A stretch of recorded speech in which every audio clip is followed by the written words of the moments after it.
Welcome to Ask and Learn. All right, so here we have two different functions to investigate. The first is to see whether the function f of n being equal to 2 to the n plus 1 is big O of 2 to the power of n. All right, so we're going to figure that out.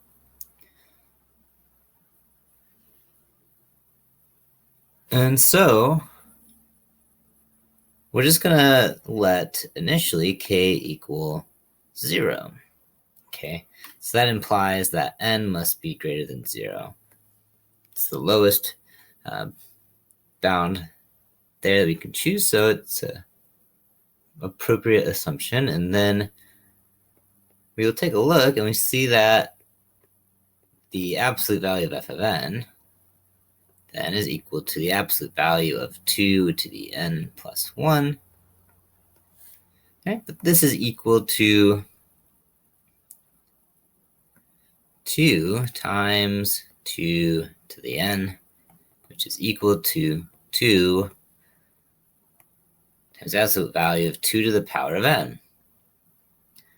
Okay, so if we let c equal 2, then by big O notation, the absolute value of f of n is going to be equal to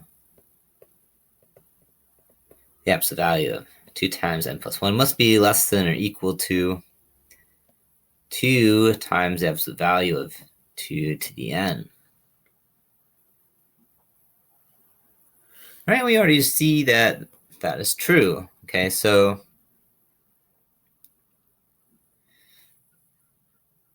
in this case, f of n being equal to 2 to the power of n plus 1 is big O of 2 to the n. Now the other function to investigate is f of n being equal to 2 to the power of 2n, right? We still have that our g of n is equal to 2 to the n here. So this time we're going to assume that they're big O, right? So we're going to assume that 2 to the power of 2n is big O of 2 to the power of n. Well, if this were true, then it must be the case that the absolute value of 2 to the power of 2n would be less than or equal to some constant times the absolute value of 2 to the power of n, for some n being greater than k. Okay, so let's assume that c is greater than or equal to 0. Okay, it's a safe assumption. Absolute values are always not negative.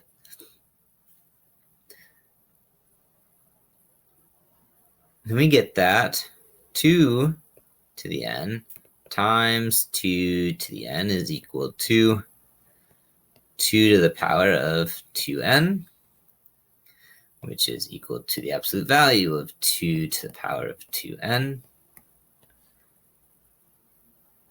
which must be less than or equal to c to the absolute value of 2n is equal to c times 2 to the n.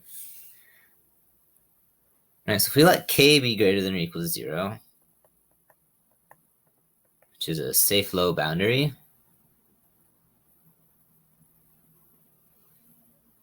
since 2 to the n times 2 to the n is less than or equal to c times 2 to the n, we can divide by 2 to the power of n, right? And so that leaves us with 2 to the power of n is less than or equal to c.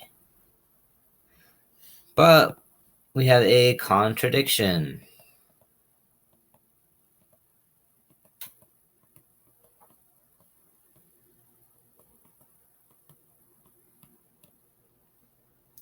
Right, because when you solve for n, you get that n is equal to log 2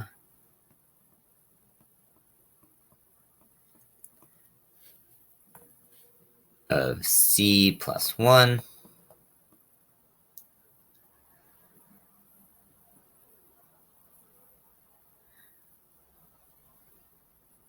and when you plug that in, you end up with is that 2 to the n is equal to 2 to the power of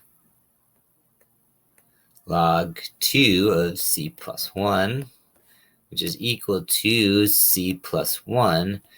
But if 2 to the n is less than or equal to c, then this implies that c plus 1 must be less than or equal to c, right? And that's clearly wrong. Okay, so that's never true. And so therefore, f of x being equal to 2 to the power of 2n is not going to be big O of 2 to the power of n.